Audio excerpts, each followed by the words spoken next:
Здравейте хора, днес ще говорим за футболна мода и съжалявам за толкова много време, където ме нямаше, защото бях много зает по едно време и заради това.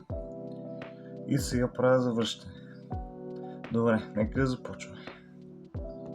Първо, много хора си свалят гащите. Не напълно, но малко. Така че като си махнат тениската, да се виждат техните коси. Това напълно е нужно. Няма защо го правите. Даже за мен малко излагащо. Не знам. И неудобно даже.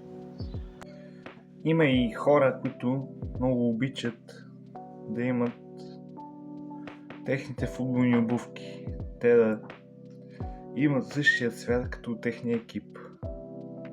Защо така? Защото да са мачинки или нещо такова. Обаче, нали, знаете, това вече наистина не е задължително. И това е напълно ваше решение. Много хора си слагат бинт на ръката. Бинт на ръката. Това идва от играча, наречен Бензема. Той като цяло е направил, защото е имал контузия, не защото да изглежда по-готин или нещо такова. Обаче Ламин Ямал почва да носи и той заради него, защото изглеждал готини с него.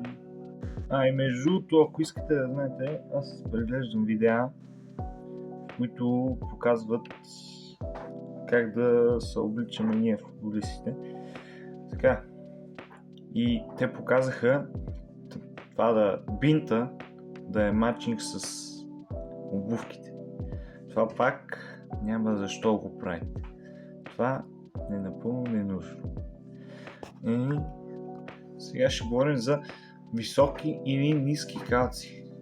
Високи или ниски калци няма значение, зависи кое ви е по-удобно. Ако ви е по-удобно с ниски, използвайте по-ниски.